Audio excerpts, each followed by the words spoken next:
என் அன்பு குழந்தையே, இந்த தருணத்தில் நீ எங்கு இருந்தாலும், உன்னுடைய மனநிலை எப்படி இருந்தாலும் சற்று நின்று நான் சொல்வதை கேள். இது எதேச்சையாக நடக்கும் ஒரு சந்திப்பு அல்ல.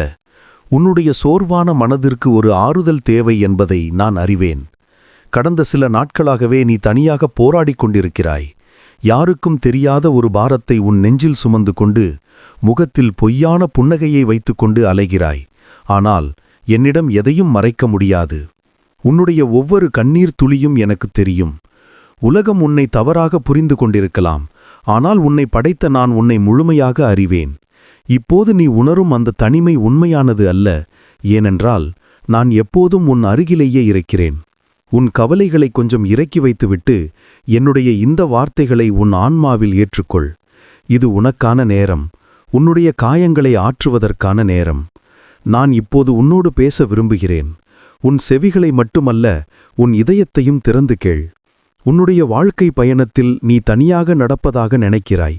உன்னை சுற்றியுள்ளவர்கள் உன்னை கைவிட்டிருக்கலாம், அல்லது உன் சூழ்நிலை உன்னை தனிமைப்படுத்தியிருக்கலாம். ஆனால் நான் உன்னை ஒருபோதும் கைவிடுவதில்லை. இரவில் நீ தூக்கம் வராமல் தவிக்கும்போது, எதிர்காலம் பற்றிய பயம் உன்னை ஆட்கொள்ளும்போது, நான் உன் படுக்கையின் அருகிலேயே அமர்ந்திருக்கிறேன். உனக்கு தெரியாத பல ஆபத்துகளிலிருந்து நான் உன்னை ஒவ்வொரு நாளும் காத்து வருகிறேன். நீ காணும் ஒவ்வொரு சூரிய உதயமும் நான் உனக்கு கொடுக்கும் புதிய நம்பிக்கையின் அடையாளம். நீ நினைப்பது போல இது முடிவல்ல. உன்னுடைய கதை இன்னும் முடியவில்லை. இப்போது நீ சந்திக்கும் இருள் விடியலுக்கு முந்தைய இருள் மட்டுமே. நான் உனக்கு துணையாக இருக்கிறேன். உன்னுடைய பலவீனம் எனக்கு தெரியும். உன்னுடைய தவறுகள் எனக்கு தெரியும். ஆனாலும் என் அன்பு உன் மீது மாறவே இல்லை. மனிதர்களின் அன்பு நிபந்தனைகளுக்கு உட்பட்டது. ஆனால் என் அன்பு எல்லையற்றது. அந்த அன்பை உணர்ந்து கொள். நீ தனித்து விடப்பட்ட அனாதை அல்ல. நீ என்னுடைய பொக்கிஷம். உன் மனதை அரித்துக் கொண்டிருக்கும் அந்த கவலைகளைப் பற்றி பேசுவோம். நாளை என்ன நடக்கும்? இந்த பிரச்சனை எப்படி தீரும்? கடன் சுமை குறையுமா? உறவுகள் சரியாகுமா? என்று 1000 கேள்விகள் உன்னை குடைந்து கொண்டிருக்கின்றன. இந்த கவலைகளால் உன்னால் நிம்மதியாக சுவாசிக்க கூட முடியவில்லை. ஆனால் குழந்தையே, கவலைப்படுவதால் எதையும் மாற்ற முடியாது என்பதை நீ அறிவாய். அது உன்னுடைய இன்றைய நிம்மதியை மட்டுமே திருடிக்கொள்ளும். நான் உன்னிடம் கேட்பது ஒன்றே ஒன்றுதான். அந்த கட்டுப்பாட்டை என்னிடம் கொடுத்துவிடு. இதை என்னால் சுமக்க முடியவில்லை, நீங்களே பார்த்து கொள்ளுங்கள் என்று முழுமையாக சரணடைந்து விடு. நான் பிரபஞ்சத்தை படைத்தவன். உன்னுடைய பிரச்சனைகள் எனக்கு பெரிதல்ல. நீ மலையென நினைக்கும் பிரச்சனைகளை துரும்பாக மாற்ற என்னால் முடியும். ஆனால் நீ அவற்றை உன் தலையில் சுமந்து கொண்டிருக்கும் வரை என்னால் உனக்காக செயல்பட முடியாது. சுமையை இறக்கி வை. விடை தெரியாத கேள்விகளை என்னிடம் விட்டுவிடு. நான் உனக்கான வழியை ஏற்கனவே தயார் செய்து வைத்திருக்கிறேன். பயம் என்பது உன்னுடைய மிகப்பெரிய எதிரி. அது நடக்காது ஒன்றை நடப்பது போல காட்டி உன்னை முடக்கி போட்டு விடுகிறது. நான் தோற்று விடுவேனோ, அவமானப்பட்டு விடுவேனோ என்ற பயம் உன்னை எந்த முயற்சியும் எடுக்க விடாமல் தடுக்கிறது. ஆனால் நான் உனக்கு சொல்கிறேன், பயம் ஒரு பொய். அது நிழலை போன்றது. நிழலை கண்டு அஞ்சாதே. ஏனென்றால் நிழல் இருக்கிறதென்றால் அங்கே வெளிச்சம் இருக்கிறது என்ற அர்த்தம். நான் உன்னுடைய வெளிச்சம்.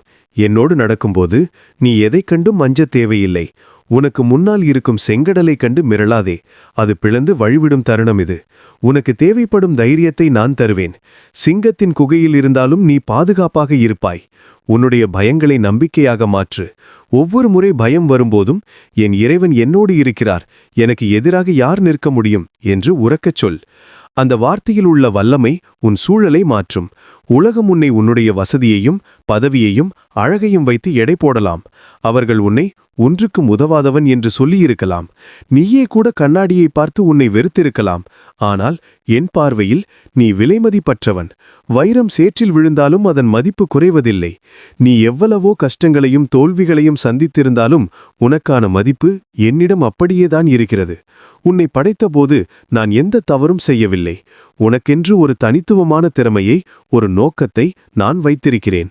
மற்றவர்களோடு உன்னை ஒப்பிட்டு பார்த்து தாழ்வு மனப்பான்மை கொள்ளாதே. அவர்கள் வேறு, நீ வேறு. உன்னுடைய பலவீனம் என்று நீ நினைப்பதை நான் உன்னுடைய பலமாக மாற்றுவேன். உன்னை நிராகரித்தவர்கள் பிற்காலத்தில் உன்னை தேடி வரும் நிலையை நான் உருவாக்குவேன். நீ சாதாரணமானவன் அல்ல, என் சாயலில் படைக்கப்பட்டவன். அந்த கம்பீரத்தோடு எழுந்து நில், தலை நிமிர்ந்து நட.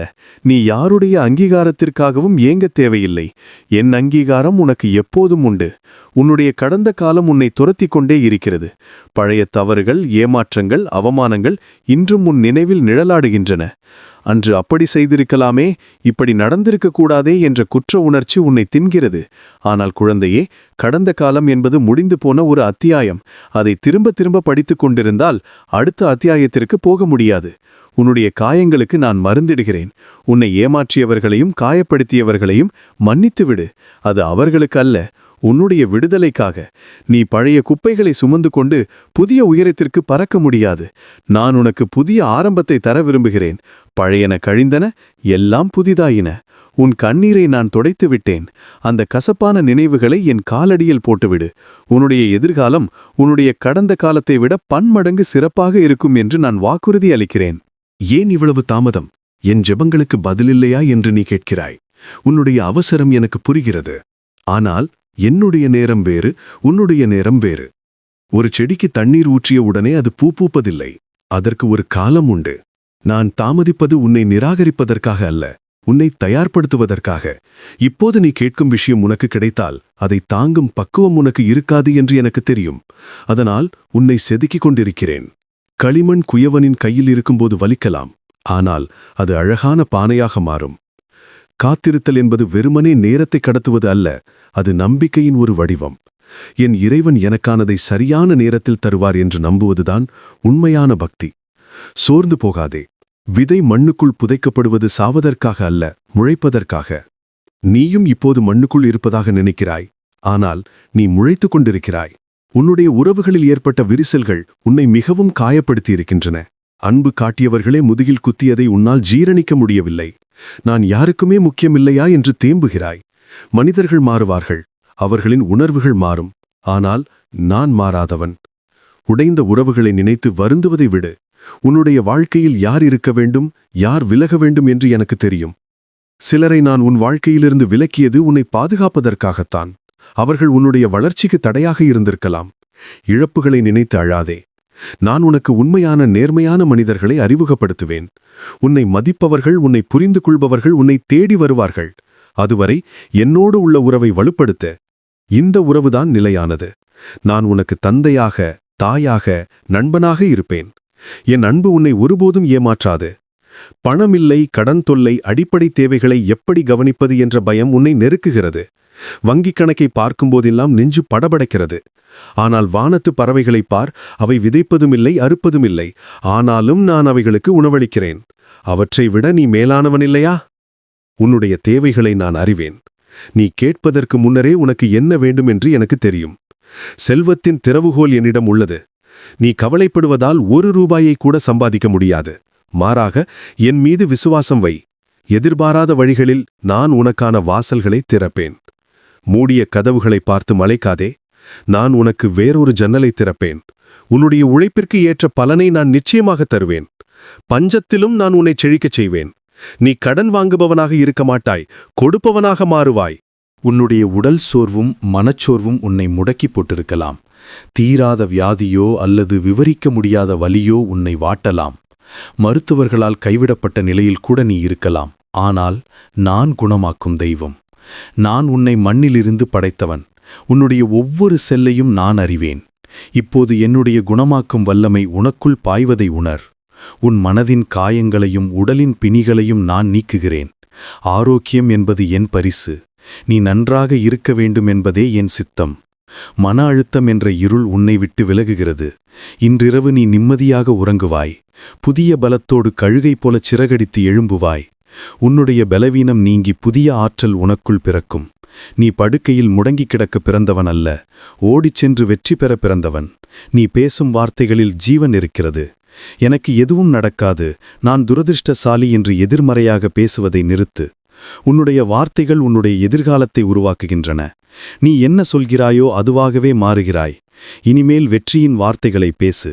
நான் ஆசீர்வதிக்கப்பட்டவன், என்னால் முடியும், எனக்கு நல்லதே நடக்கும் என்று ஒவ்வொரு நாளும் காலையில் சொல்.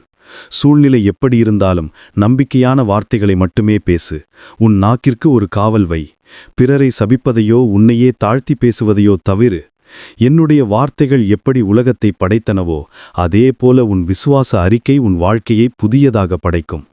பிரச்சனைகளை பார்த்து பேசாதே. பிரச்சனைகளை பார்த்து உன்னுடைய இறைவனின் வல்லமையை பேசு.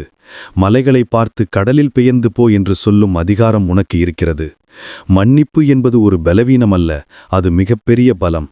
உனக்கு துரோகம் செய்தவர்களை மன்னிப்பது கடினம்தான். ஆனால் நீ அவர்களை மன்னிக்கும்போது நீ சிறையிலிருந்து விடுவிக்கப்படுகிறாய். அந்த சிறையின் சாவி உன் கையில்தான் இருக்கிறது. கோபம், வன்மம் என்ற விஷத்தை குடித்துக்கொண்டு எதிரி சாக வேண்டும் என்று நினைக்காதே. அது உன்னைத்தான் கொல்லும். என் அன்பை நினைத்துப் பார். நான் உன்னுடைய எத்தனை தவறுகளை மன்னித்திருக்கிறேன். அதே போல நீயும் மன்னித்துவிடு. பழிவாங்குதல் எனக்குரியது, அதை நான் பார்த்து கொள்வேன். நீ சமாதானத்தோடு இரு. உன் மனதை லேசாக்கிக்கொள். மன்னிக்கும்போது உன் முகத்தில் ஒரு ஒளி தோன்றும். உன் பாரம் குறையும். உன்னை துன்பப்படுத்தியவர்களுக்காகவும் பிரார்த்தனை செய். அது உன்னை ஒரு உயர்ந்த நிலைக்கு கொண்டு செல்லும். உன் உள்ளத்தில் இருக்கும் கசப்பு வேர்கள் பிடுங்கப்படட்டும். நீ ஏன் பிறந்தாய் என்று தெரியாமல் குழம்பிக் கொண்டிருக்கிறாயா? உனக்கென்று ஒரு நோக்கம் இல்லையா? நிச்சயமாக இருக்கிறது. இந்த உலகில் எதுவும் காரணமின்றி படைக்கப்படவில்லை. நீ ஒரு மிகப்பெரிய திட்டத்தின் ஒரு பகுதி. உன்னுடைய திறமைகள், உன்னுடைய அனுபவங்கள், உன்னுடைய வலிகள் எல்லாமே உன்னை அந்த நோக்கத்தை நோக்கி தள்ளுகின்றன. நீ என்ன செய்ய வேண்டும் என்பதை நான் உனக்கு வெளிப்படுத்துவேன்.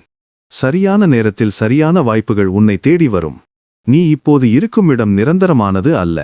அது ஒரு தங்குமிடம் மட்டுமே. நான் உன்னை ஒரு பெரிய இடத்திற்கு அழைத்துச் செல்லப் போகிறேன். அங்கே நீ பலருக்கு ஆசீர்வாதமாக இருப்பாய். உன்னுடைய வாழ்க்கை வீணாகாது. நீ ஒரு சரித்திரத்தை படைப்பாய். உன்னுடைய கனவுகளை கைவிடாதே, ஏனென்றால் அந்த கனவுகளை உனக்குள் விதைத்தவனே நான்தான். இல்லாததை நிலைத்து வருந்துவதை விட இருப்பதை நிலைத்து நன்றி சொல். நன்றி உணர்வு என்பது அற்புதங்களுக்கான திறவுகோல்.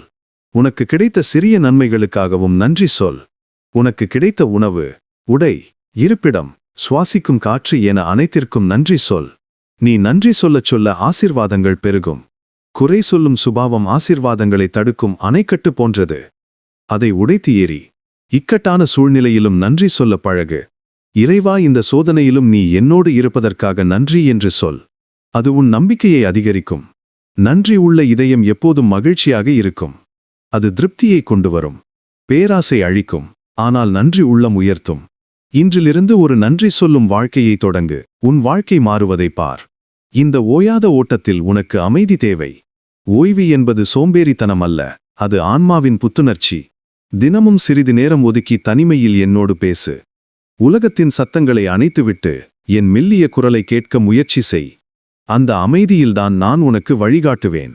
உன் மனத்தின் இரைச்சல்களை நிறுத்து. அமைதியாக இரு. நான் தேவன் என்பதை அறிந்து கொள். புயலின் நடுவேயும் அமைதியாக இருக்க கற்றுக்கொள். படகு கடலில் இருக்கலாம், ஆனால் கடல் நீர் படகுக்குள் வரக்கூடாது. அதேபோல நீ உலகில் இருக்கலாம், ஆனால் உலகின் கவலைகள் உனக்குள் வரக்கூடாது. என்னுடைய அமைதியை நான் உனக்கு தருகிறேன். உலகம் தர முடியாத, உலகம் எடுத்துக்கொள்ள முடியாத சாந்தி அது. அது உன் சிந்தனைகளை தெளிவாக்கும், உன் முடிவுகளை சரியானதாக்கும். நீ காணும் உலகம் மட்டுமல்ல, காணாத ஒரு ஆன்மீக உலகமும் இருக்கிறது. அங்கே உனக்காக ஒரு போர் நடந்து கொண்டிருக்கிறது. தீய சக்திகள் உன்னை வீழ்த்த நினைத்தாலும் என் தூதர்கள் உன்னை சூழ்ந்து காக்கிறார்கள். நீ பலவீனமானவன் அல்ல, நீ ஒரு போர் வீரன். விசுவாசம் என்னும் கேடயத்தையும் என்னுடைய வார்த்தை என்னும் வாடையும் எடுத்துக்கொள். சோதனை வரும்போது துவண்டு போகாதே, எதிர்த்து நெல். பிசாசுக்கு இடம் கொடாதே. அவன் ஒரு பொய்யன். உன்னை தோல்வியடையச் செய்வதே அவன் நோக்கம்.